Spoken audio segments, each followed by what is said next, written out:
অনুরোধ করছি।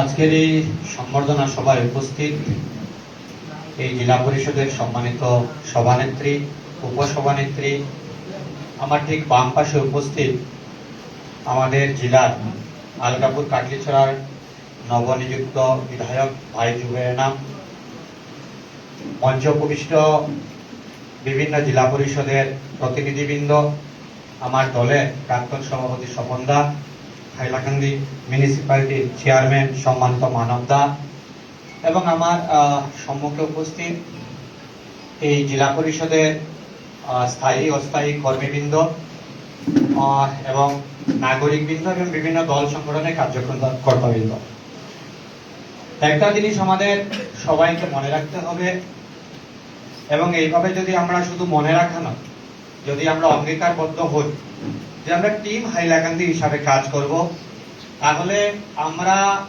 বিধায়ক হই, জেলা পরিষদ হই, আর জিপি হই বা আঞ্চলিক পঞ্চায়েত সদস্য হই, হ্যাভিং ডিফারেন্ট আইডিওলজি, যে কোনো আইডিওলজির হতে পারি, কিন্তু যদি উইথ ওয়ান মোটিভেশন যে আমরা হাইলাকান্দির উন্নয়ন চাই এবং এই উন্নয়নের জন্য আমরা সবাই তাহলে এখানে ফান্ডেরও অভাব হবে না এবং ডেভেলপমেন্টের অভাব হবে। সুতরাং ভাই জুবের ওনার বক্তব্যে এই কথা বলেছেন, আমি আরো দু একটা মঞ্চ থেকেও বলেছি যে আমরা যখন পলিটিক্যালি কথা বলবো তখন we are having different ideological identity. ভাই জুবের কংগ্রেস থেকে, আমি বিজেপি থেকে, কিন্তু যখন জেলার বাইরে গিয়ে আমরা যখন হাইলাকান্দির কিছু একটা উন্নয়নের কথা বলতে হবে, মাননীয় মুখ্যমন্ত্রীর সাথে দেখা করতে হবে, তখন আমরা দুইজনই হাইলাকান্দি বাসী হিসাবেই কাজ করবো। এইখানে কোনো ডিফারেন্স আসবে না। এবং আপনারা জানেন আফটার ডিলিমিটেশন জেলার যে পরিস্থিতি আছে, উভয় বিধায়কের সম্পর্ক এবং কোঅর্ডিনেশনের খুব প্রয়োজন।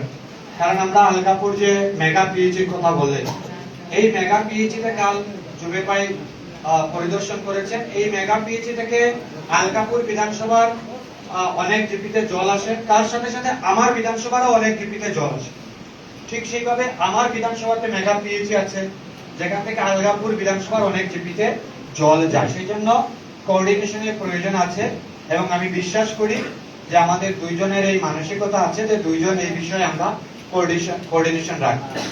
জেলা পরিষদের যারা আমরা সদস্যরা রয়েছি, অনেকেই ফান্ডের কথা বলেছেন, কিন্তু আপনারা আপনাদের যে বাইলজ আছে এবং রুলস এন্ড রেগুলেশন আছে, আমার একটা রিকোয়েস্ট থাকবে আপনারা পড়বেন।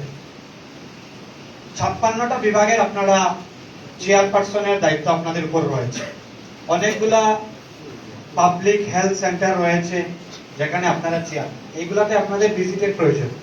বিধায়করা এলাকা বড়, আমি আমার বিধানসভায় 4টা জেলা পরিষদ, জুবের বাইরে এখানে কয়েকটা আছে।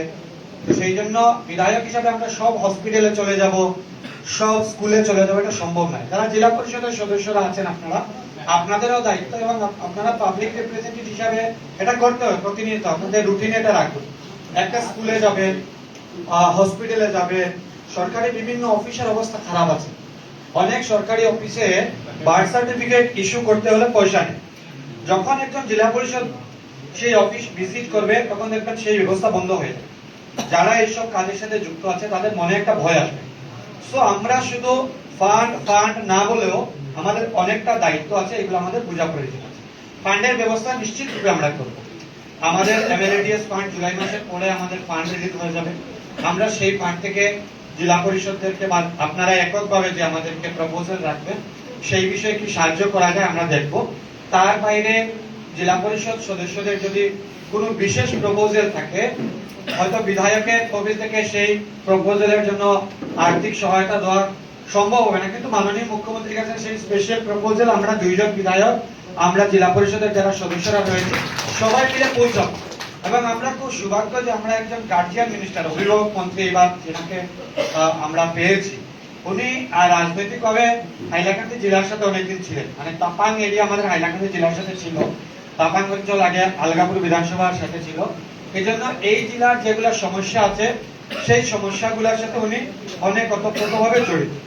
এবং সেই হিসাবে আমার মনে হয় বরাকবেলির আরো একজন বিধায়ক আমাদের কৃষ্ণেন্দ্র দা, উনি পিএইচই ডিপার্টমেন্ট পেয়েছে। এবং আমাদের জেলায় সব থেকে বড় সমস্যা আজকের দিনে পানীয় জলের সমস্যা। সেজন্য এই দুইজন যারা মন্ত্রী, এই দুইজন মন্ত্রীর সাথে যদি আমরা টাইম টু টাইম কোঅর্ডিনেশন করতে পারি, ওনাদের সাথে যোগাযোগ রাখতে পারি, আমার মনে হয় এই আমাদের যে দুইজন মন্ত্রী, আমরা বিধায়করা যেভাবে মনোভাব প্রকাশ করেছি, ওনাদের এই একই মনোভাব থাকবে যে উন্নয়নের ক্ষেত্রে আমরা সবাই এক, এবং এটা থাকা প্রয়োজন। এবং মাননীয় মুখ্যমন্ত্রী আপনারা জানেন বরাকভ্যালির উন্নয়নের জন্য বরাকভ্যালি ডেভেলপমেন্ট মিনিস্ট্রি তৈরি করেছে। আমরা বিধায়ক তহবিলের বাইরেও এই বরাকভ্যালি ডেভেলপমেন্ট মিনিস্ট্রি থেকে অনেকগুলো ফান্ড আমাদের বিধানসভায় আসবে। আমরা প্রপোজাল দেব, আপনাদেরও কোনো আইডিয়াস থাকলে আমাদেরকে শেয়ার করুন। 17 বা 18 তারিখ বরাকভ্যালি ডেভেলপমেন্ট মিনিস্ট্রির প্রথম বৈঠক হবে শিলচর মিনি সেক্রেটারিয়েটে। ওইখানে আপনাদেরও প্রপোজাল থাকলে, এটা না যে শুধু বিধায়ক তার প্রপোজাল দেবে, আপনাদেরও কোনো প্রপোজাল থাকলে উই উইল সাবমিট। আমরা চেষ্টা করব যে আমাদের প্রপোজালের সাথে সাথে আমাদের প্রপোজাল যে এমএলএ প্রপোজাল নয়, হাইলাকান্দিবাসীর ডিমান্ড হিসাবে সেই প্রপোজাল গুলো পৌঁছক, এই চেষ্টা আমরা করব। এবং আমি একটা জিনিস থেকে বলবো, জেলা পরিষদ যারা সদস্যরা আছে, একটা জিনিস থেকে অভ্যাস থেকে আমরা সরে যাওয়া ভালো, যে জেলা পরিষদের যে ফান্ড, সেই ফান্ড থেকে কাজ করবে। তার বাইরে কোনো জেলা পরিষদ কোনো এপি এবং জিপি কে যাতে না বলেন যে তুমি স্কিম ধরতে হলে আমাকে একটা ব্যবস্থা দিতে হবে। এই ব্যবস্থা আপনারা জানেন, এই ব্যবস্থায় আমি আমার মনে হয় যুবের ভাই একদম সম্পূর্ণরূপে কঠিন থাকবো। আপনি বিধায়কের ফান্ড চাইবেন, আমরা সহযোগিতা করব, কিন্তু কোন জিপি বা এপি কে এরকম বলবেন না যে বিএলসি মিটিং এ আমি বসবো, তোমার ফান্ড কেটে দেবো, তোমার স্কিম কেটে দেবো, আমাকে পার্সেন্টেজ কেটে দেবেন। নো, এই ব্যবস্থা নেই এবং এই ব্যবস্থাতে কেউ যাবেন না। এই ব্যবস্থাতে গেলে একদম আপনাদের সম্মুখে আমাদের সাথে মোকাবিলা করতে হবে, আমরা দাঁড়িয়ে থাকি। কারণ জিপির যে ফান্ড সে স্বতন্ত্র, এপির যে ফান্ড সে স্বতন্ত্র, এপি এবং জিপিতে আপনার যে শেয়ার আছে সেটাও স্বতন্ত্র, তার অধিক আপনারা নেওয়ার চেষ্টা করবেন। এবং জেলাতে আমি তো বলবো, জেলাতে যারা জিপি সেক্রেটারি রয়েছে, তারপর ইঞ্জিনিয়াররা রয়েছে, এরা জিপি গুলাকে চালায়, এরা আজকাল জেলা পরিষদকেও চালাতে শুরু করবে।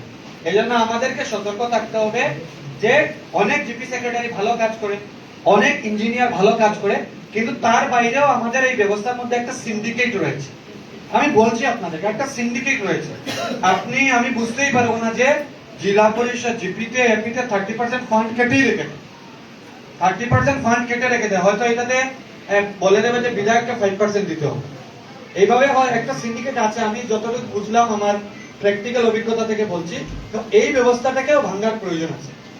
আপনারা যে কাজ করবেন সেই কাজে অলরেডি গভর্নমেন্ট যখন স্কিম তৈরি হয়, এটাতে প্রফিট দোয়া থেকে, এর বাইরেও একটা ব্যবস্থা আছে আমি জানি, এর বাইরের ব্যবস্থা থেকে আপনারা লাভ নেন।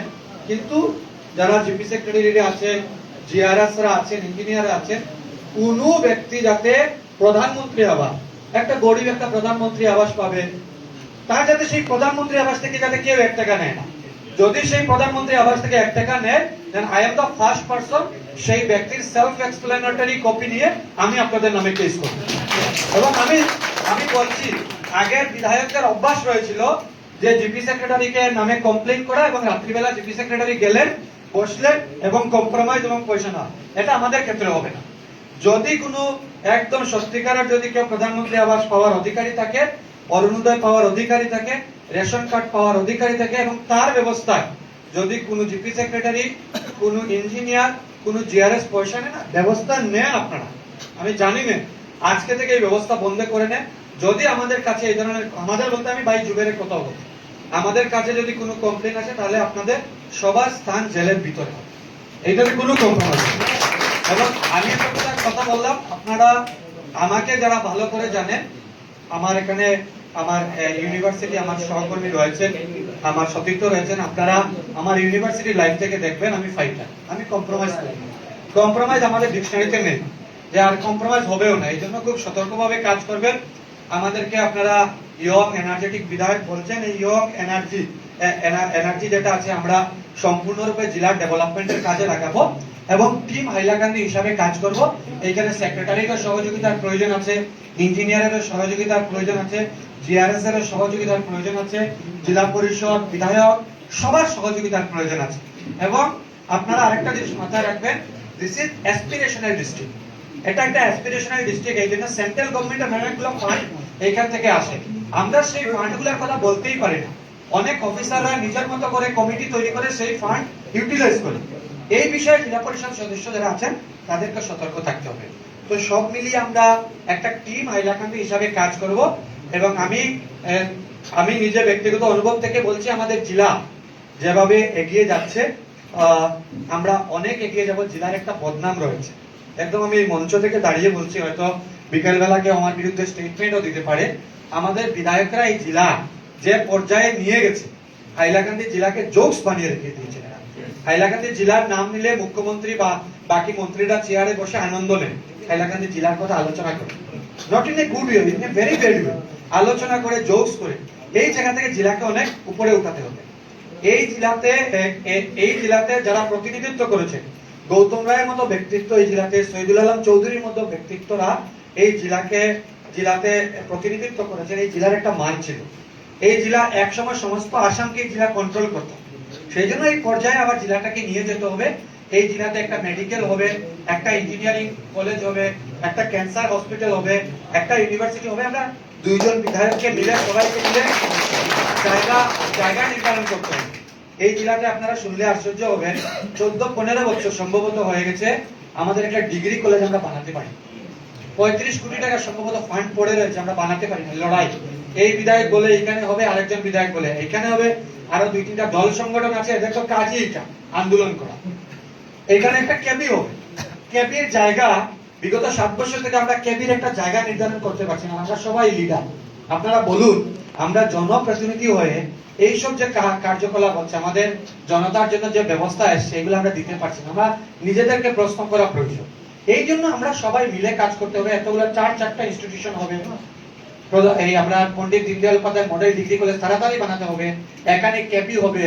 মোনাচড়া একটা অলরেডি স্টেডিয়াম এসে গেছে, জায়গার প্রবলেমের জন্য স্টেডিয়াম হচ্ছে না, সেই জায়গা নির্ধারণ করতে হবে।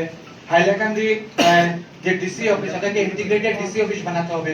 ছোট ছোট স্টেডিয়াম, অনেক কাজ করতে হবে। সেই জন্য সবাইকে মিলে একসাথে কাজ করতে হবে এবং আগামী দিনে আমরা সবাই মিলে একসাথে কাজ করব, এই আশা ব্যক্ত করে। আরো বলার ছিল, আজকে বেশি বললাম না। বারবার আপনাদের সাথে বসবো, আপনাদের সাথে কথা বলবো এবং সবাই মিলে Hailakandi as a team Hailakandi হিসাবে কাজ করব, এতটুকু। এবং আমি বলার সময় আমি একটু স্পষ্ট বলি, একটু সাহসের সাথে বলি এবং অনেক সময় মনে আঘাত লাগে। কেউ যদি মনে আঘাত লাগে তাহলে আপনারা নিজ গুণে ক্ষমা করবেন। আমরা দুইজনের একটা লার্নিং পিরিয়ড, অনেক সময় আমাদেরও ভুল হতে পারে। আপনারা বলে দেবেন যে আপনাদের এটা ভুল হচ্ছে। কারণ আমি ওই দিন বসেছিলাম ল্যান্ড রেভিনিউ মিটিং এ, তো একটা বিষয় আমি বলেছিলাম পাটওয়ারি দাঁড়িয়ে, আমি জানি না, একজন পাটওয়ারি বলছে স্যার এই বিষয়ে আমাদের কোনো সম্পর্ক নেই। সো আমি এখান থেকে শিখলাম। আপনারাও জিপি সেক্রেটারি আছেন, ইঞ্জিনিয়ার আছেন, যদি মনে করেন যে না এমএলএও মিসগাইড হয়ে গেছে, কোনোদিন আমরা ভুল করছি, আমাদেরকে বলবেন, আমরা শুধরাবো, কিন্তু আপনাদেরকে শুধরাতে হবে। আমরা সবাই মিলে একটা সুন্দর হাইলাকান্দি তৈরি করব এবং যে মান হাইলাকান্দির মান ফলানি হয়েছে বিগত কয়েক বছরে, এই মান উপরে যাতে নিয়ে যাবো। এবং আমি বলি সবার কাছে একটা রিকোয়েস্ট, সব জিনিসে কমিউনিয়াল ফিলিংটা টেনে আনবেন, সব জিনিসে কমিউনিয়াল ফিলিংটা টেনে আনবেন, এইখানেই ডেভেলপমেন্ট থেমে যায়। পলিটিক্যাল লিডাররা বিভিন্ন কারণে বিভিন্ন ধরনের স্টেটমেন্ট দিয়ে থাকে, এর বাইরে আমরা এক, এবং এই সম্পর্ক সবার মধ্যে সবসময় থাকে। তো পলিটিক্যাল কমিউনিয়াল ফিলিং যাতে আমাদের মধ্যে না থাকে, এবার কমিউনিয়াল ফিলিং আমরা সবাই মিলে যাতে হাইলাকান্দি হিসেবে কাজ করতে পারি, এতটুকু কথা বলে আমি আমার বক্তব্য শেষ করলাম। ধন্যবাদ।